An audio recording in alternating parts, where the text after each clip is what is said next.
Hello and welcome to yet another dialogue on civil paths to peace. This document was prepared for the Commonwealth by an international commission. It comprised intellectuals drawn from several Commonwealth countries. Heading the commission was Nobel Prize winner Amartya Sen.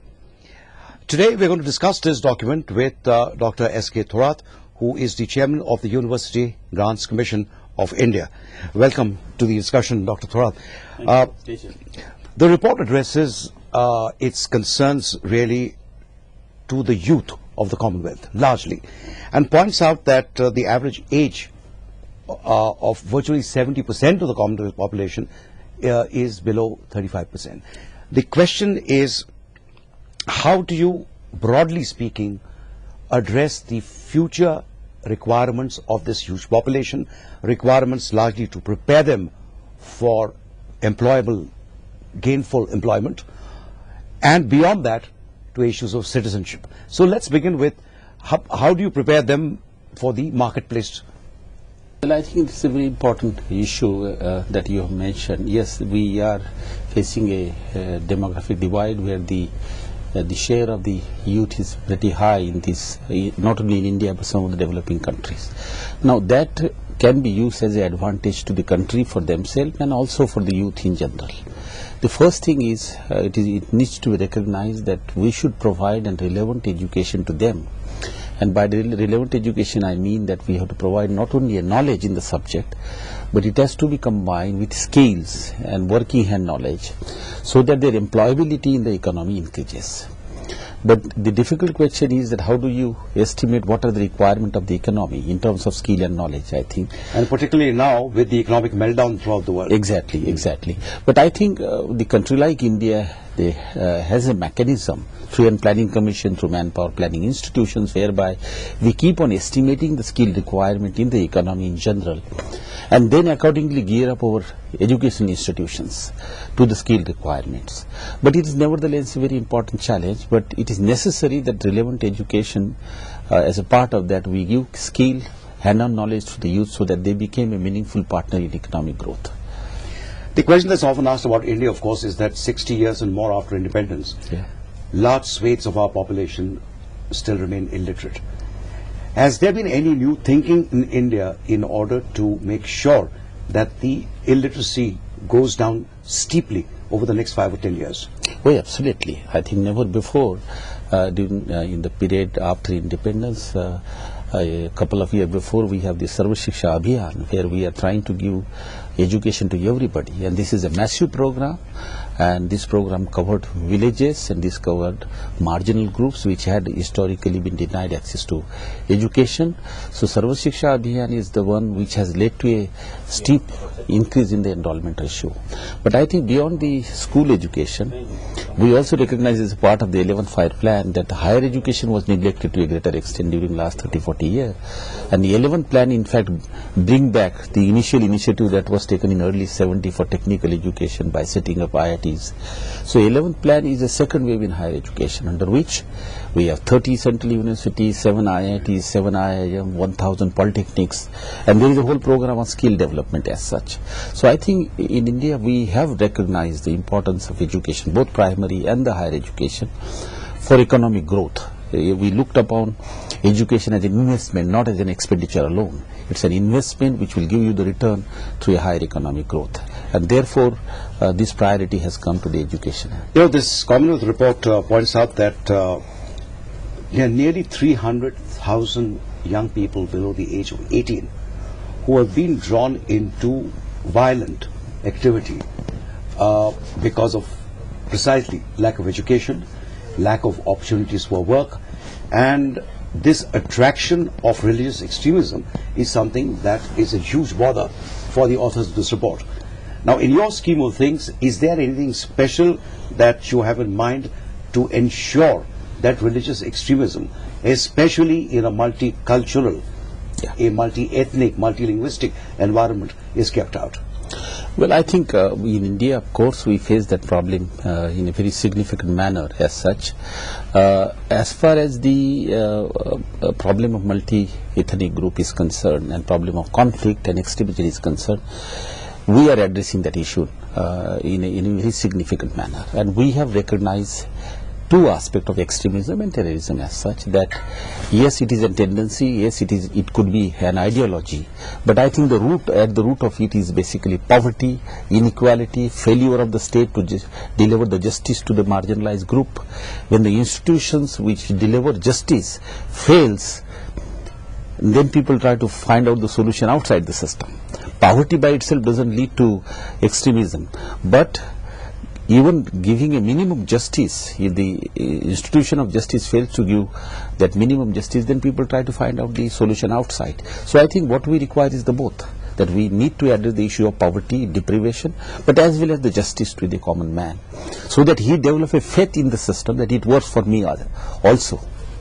Apart from deprivation and poverty, in the Indian context, we also have to confront issues related to caste exploitation and to what we call communal bigotry.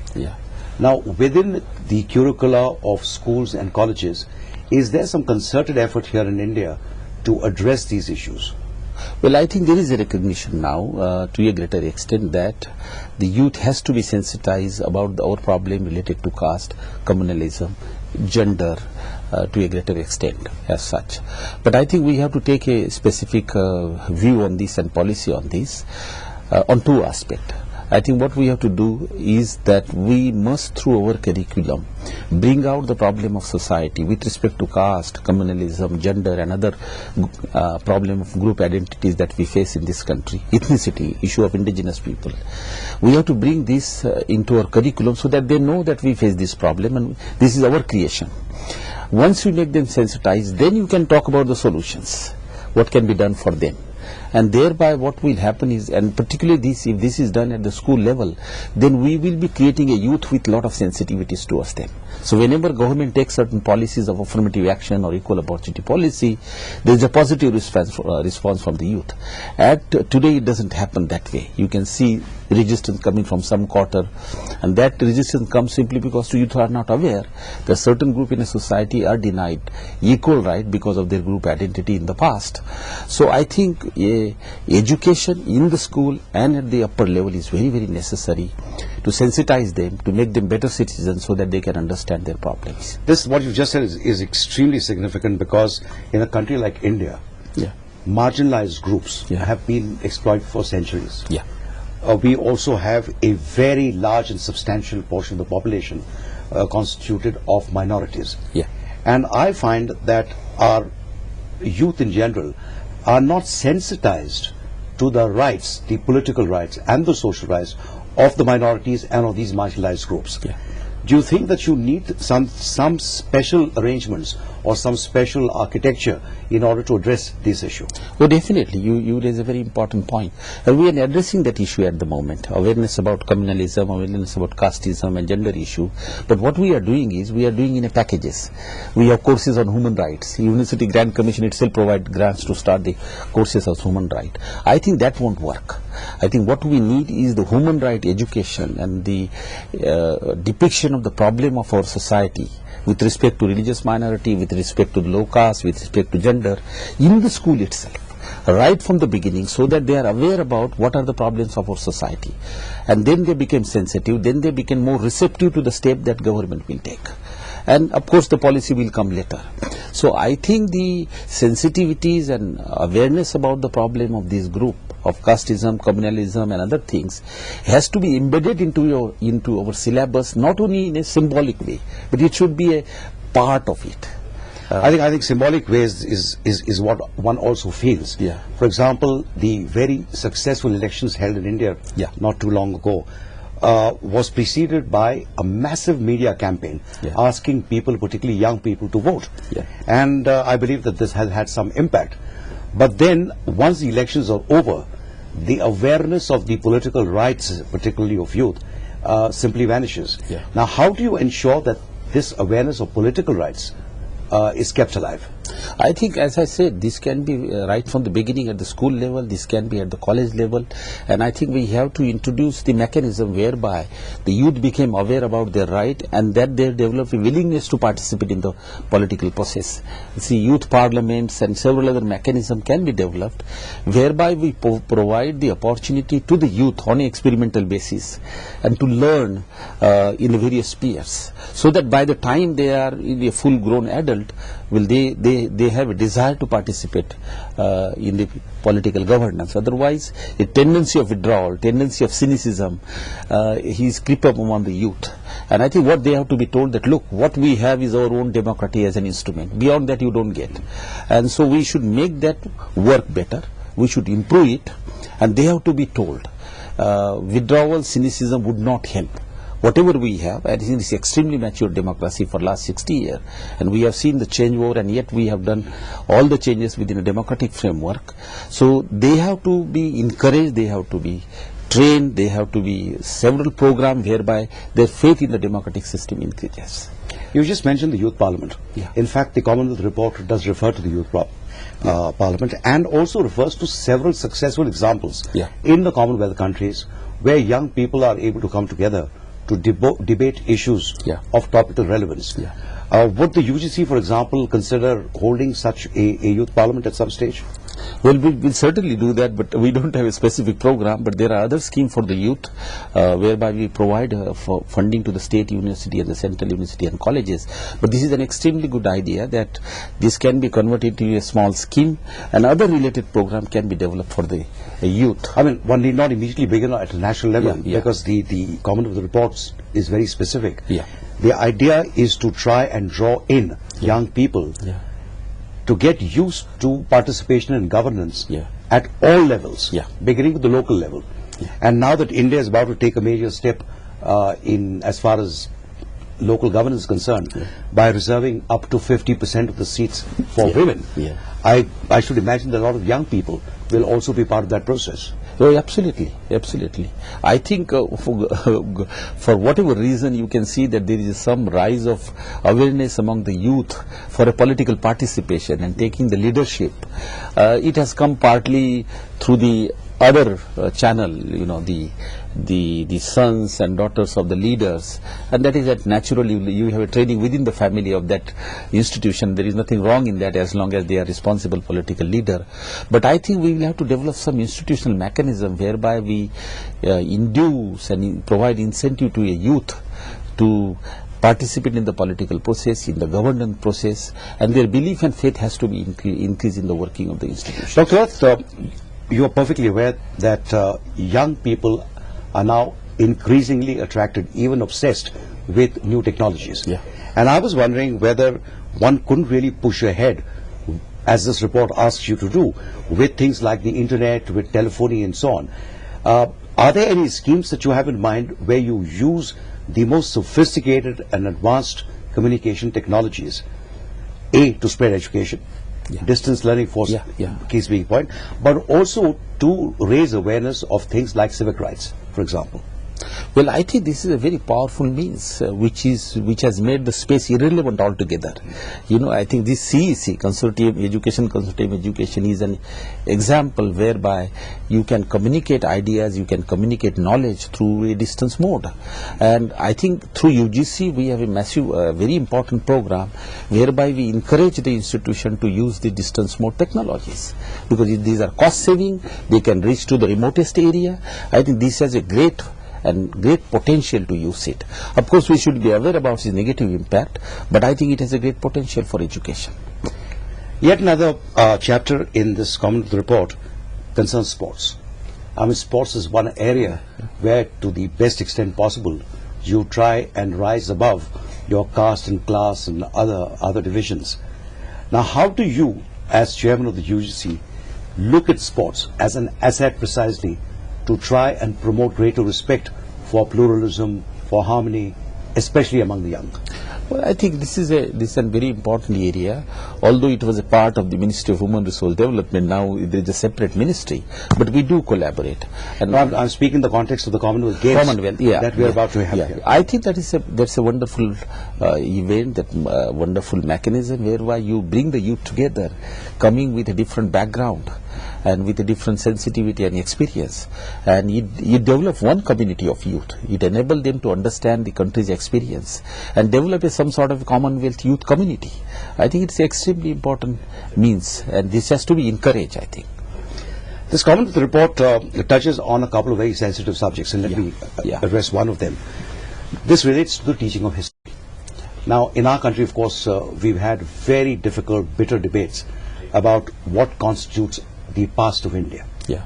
The report suggests that it's best, therefore, to try and emphasize those elements of commonalities rather than those elements of differences. Now, you sitting at the pinnacle of the entire university grant system, is there something that you think ought to be done? Because we find that in India, every time there is a change of not just government, but a change of an ideologically oriented government, the first assault is on textbooks pertaining to history. Is there some kind of a consensus that's possible regarding how we look at our past? Well, I think as far as the curriculum is concerned, we must know that the universities are free to introduce the courses the way they like. But I think there is a certain national perspective, and that national perspective tells you that you should teach the courses in a manner that you develop a scientific temper, a rational thinking among the students, so that they are able to analyze the reality through rationality and through scientific analysis. Now, as far as the telling of history and events is concerned, I think the UGC's general policy is that they should be put before the student as faithfully as possible. There could be bad thing about the history, and there could be good thing about the history, but the entire thing has to be put before the students, so that he is able to get insight and interpret and become more creative and innovative. I think that is what is the approach of higher education is. But there is also other aspect which need to be understood, that when you teach education, and education nevertheless has a goal, and those common goal also need to be kept in mind. That you promote value of democracy, that you promote value of fraternity, you promote value of non-discrimination, you promote value of respect for democracy around, and promote the need for scientific inquiry. And these are some of the values which should govern the teaching, and that is what UGC and Ministry of Human Resources. These are precisely the kind of values you've just mentioned that are enumerated in the Commonwealth report. Oh, I'm so happy about it. Particularly when they speak about so-called faith-based schools. And the feeling is that if you emphasize faith-based schools a great deal, there is of necessity a manner of looking at the world from the prism of a particular religious faith, and which really consists in often demonizing the other. Now, does the Indian experience suggest to you that faith-based schools really do precisely that, or can they rise above this narrow way of looking at the world and propagate precisely the kind of values that you've just mentioned? You see, it has been the policy of the government. If you look at the 1986 policy or 1992 Action Plan or Kothari Commission and other documents, the study of religion is something which is different from teaching religious faith. I think we propagate the study of various religions, we propagate the comparative study of religions, we propagate to bring out the good in the religion and use it for the commonality. We also propagate to bring out the bad in the religion. So I think it is the study of religion and philosophy and the history of religion that is being encouraged in various departments. But propagating a particular cause and particular religion is something which is not encouraged in the education institutions in this country. That is the other domain. And that other domain is also subject to certain goals and values. So I think this is the approach that generally has been taken in higher education.